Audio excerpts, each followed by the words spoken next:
Operation Kagar చివరి దశకు చేరుకుందా? అసలు ఆట ఇప్పుడే మొదలైందా?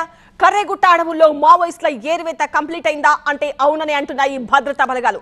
ఇప్పటిదాకా జరిగింది పిసరంతే, అసలు కథ ముందుంది అంటున్నాయి.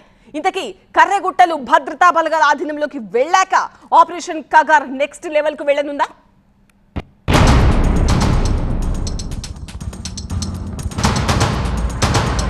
ఆపరేషన్ కగార్ కు త్వరలోనే ఎన్ బజార్ మోగనుంది. దేశంలో మావోయిస్ట్ తిరుగుబాటును అంతమొందించే లక్ష్యంతో 2024లో కేంద్ర హోంమంత్రిత్వ శాఖ ఆపరేషన్ కగార్ ను ప్రారంభించింది. ఛత్తీస్గఢ్, జార్ఖండ్, ఒడిశా, మహారాష్ట్రలోని రెడ్ కారిడార్ ప్రాంతాల్లో మావోయిస్టుల ఏరివేతే లక్ష్యంగా ఆపరేషన్ కగార్ మొదలైంది. హెలిప్యాడ్ల నిర్మాణం ద్వారా గిరిజన ప్రాంతాల్లో, మావోయిస్ట్ ప్రభావిత ప్రాంతాల్లో బలగాలు పూర్తి ఆధిపత్యం సాధించినట్లయింది. ప్రస్తుతం తెలంగాణ, ఛత్తీస్గఢ్ సరిహద్దుల్లోని అటవీ ప్రాంతంలో యుద్ధానికి ముందే ఉండే వాతావరణం కనిపిస్తోంది. కర్రెగుట్టలో మావోయిస్టుల వేట మరింత ముమ్మరమైంది.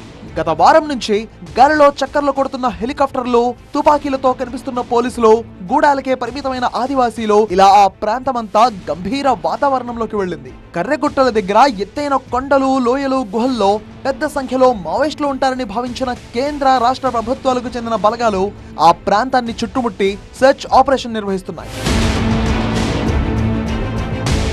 వారం రోజులకు పైగా కొనసాగుతున్న ఈ ఆపరేషన్ లో భారీ సంఖ్యలో మృతులు ఉన్నట్టు చెప్తున్నా ఇప్పటి వరకు ఎలాంటి అధికారిక ప్రకటన రాలేదు. ఎంతమంది చనిపోయారు అనే విషయంలోనూ ఇటు పోలీసులు, అటు మావోయిస్టుల వైపు నుంచి కూడా భిన్నమైన ప్రకటనలు వచ్చాయి. 3 మావోయిస్టులు చనిపోయినట్టు పోలీసులు, 6 మావోయిస్టులు చనిపోయినట్టు మావోయిస్టులు ప్రకటనలు చేశారు. ముట్టడి తీవ్రత, బలగాల సంఖ్య రోజు రోజుకు పెరుగుతుండటంతో ఎప్పుడు ఏం జరుగుతుంది అనే ఉత్కంఠ వాతావరణం చుట్టుపక్కల గ్రామాల్లో కనిపిస్తోంది. కర్రెగుట్టలనే మావోయిస్టులు ఎన్నో ఏళ్లుగా గొరిల్లా బేస్ క్యాంపులుగా ఉపయోగించుకుంటున్నారు. ఈ అటవీ ప్రాంతంలోనే మావోయిస్టులకు సంబంధించిన కీలకమైన నాయకులు, కేంద్ర కమిటీ సభ్యులు, PLGA 1వ బెటాలియన్తో పాటు కీలక మావోయిస్ట్ నేత మడావి హిడ్మా ఉండవచ్చని బలగాలు అనుమానిస్తున్నాయి. కేవలం కర్రెగుట్టలే కాకుండా పక్కనే ఉన్న దుర్గం గుట్టలపై కూడా బలగాలు దృష్టి పెట్టాయి.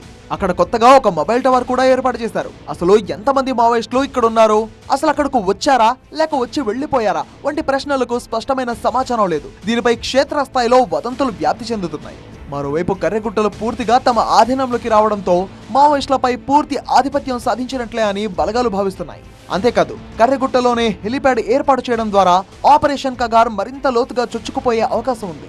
దీంతో మార్చి 2026 లక్ష్యం కంటే ముందుగానే మావోయిస్టుల ఏరివేత పూర్తవుతుంది అన్న ఆత్మవిశ్వాసం బలగాల్లో కనిపిస్తోంది.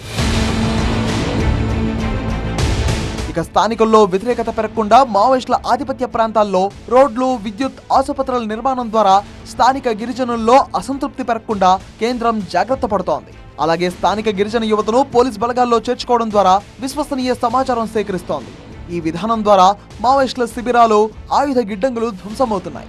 మరోవైపు ఆపరేషన్ కగార్ ను వెంటనే నిలిపివేయాలని పలు రాజకీయ పార్టీల నుంచి విజ్ఞప్తులు వస్తున్నాయి. కగార్ పేరుతో చంపడమే పనిగా పెట్టుకోవడం మానవ హక్కుల ఉల్లంఘన కిందకు వస్తుందని, చర్చల ద్వారా సమస్యను పరిష్కరించాలని తెలంగాణ మంత్రి సీతక్క కేంద్రానికి విజ్ఞప్తి చేశారు. నక్సల్ సమస్యను శాంతి భద్రతల సమస్యగా కాకుండా ఆర్థిక, సామాజిక సమస్యగా చూస్తా ఉంది.